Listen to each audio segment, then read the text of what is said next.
I'm Professor John Beneduce. Welcome to my first episode of Beyond the WOD. Okay, we'll be going over all types of things that we should address outside of the actual workout of the day. Right, the workout of the day is awesome, great, we get it done, we feel great, we're getting in better shape, good. But there's a lot of things that happen outside the WOD, right, that are very important. We've been open in CrossFit Bayside for about 2 years now, and during that time, the one thing that comes up a lot is this topic I want to address today. CrossFit training versus the sport of CrossFit. So when we originally started doing CrossFit, there was no such thing as the CrossFit Games. So there was no sport of fitness, right? There wasn't a competitive element to it except for the competitive element inside the box. Now that CrossFit is becoming a sport with a lot of media attention, it's necessary to identify what we're training for now. A lot of people now are like, oh, if I do CrossFit, I'm training for the CrossFit Games. That's because we're getting away from the original intent of CrossFit as a strength and conditioning program. So let's look at the pyramid. This is the CrossFit pyramid right here. I left it empty.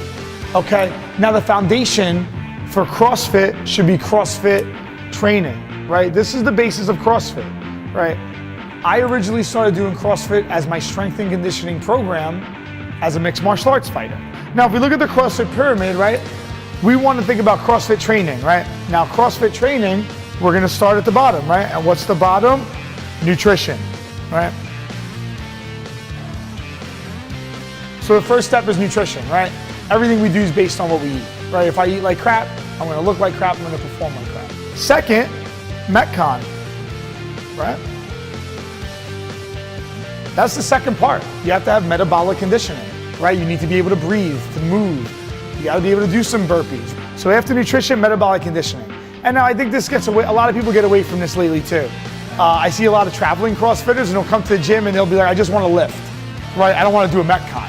Well, guys, if you do the CrossFit Games, right, if you're training for the sport of CrossFit, there's a lot of long Metcons. After Metcon, gymnastics. Gymnastics is fundamental to everything you do in CrossFit. I find the best CrossFit athlete is a gymnast, right? If you look at the CrossFit Games, you look at Camille, right? Camille LeBlanc-Bazinette's a gymnast. Annie Thor's daughter comes from a gymnastics background. Almost all the really good competitive females in the CrossFit Games come from a gymnastics background. So gymnastics next. You want to make sure you got your pull-ups, your muscle-ups, your dips. These come up a lot too, and they also have a lot of benefit to outside the gym, right? If you have to pull yourself up over, whatever, a windowsill, you never know, you may be falling out of a building or climbing into one. I don't know how that may work out, but the pull-up, you're definitely gonna need it, muscle ups, right? Anytime you have to get over something, you may find yourself upside down, handstand walks. So gymnastics definitely plays a lot in our CrossFit training. Plus it gives us good body awareness, okay? The next step is lifting. I'm just gonna put lifting. So now if we think about our CrossFit training and the pyramid of CrossFit, how much time are guys spending, right, on one of the top tiers, which is lifting, instead of looking at the first three? So I think a lot of people have gotten away from CrossFit training, right, and focus more on what we're gonna get to. The sport of CrossFit, separate from CrossFit as a training program, relies a lot on this. Now the last part is sport. This is the last part of the pyramid. Guys a lot of people now with the sport of CrossFit, right, want to live there. Okay, that's cool, but you have to remember that the sport of CrossFit also incorporates everything else here, okay? And the sport, that's a pretty small margin of my athletes are looking to compete in CrossFit. Now their needs are different, right? They have to practice the sport of CrossFit.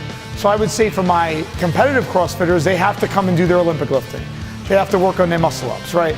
There's certain things they need to do. They need to be efficient at changing their weights, right? My person that's CrossFit training just to be better at life, and they may have a different sport, they don't necessarily need a 400-pound snatch, right?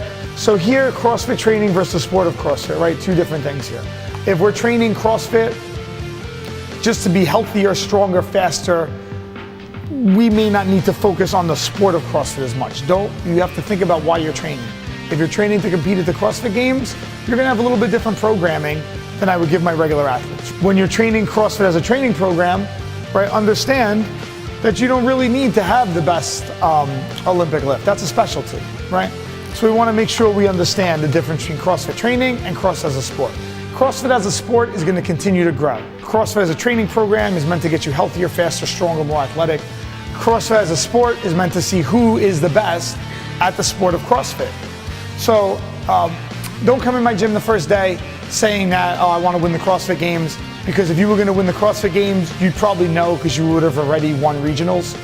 So if you haven't won regionals yet, let's stick to training CrossFit first, and let's get the sport of CrossFit second, okay?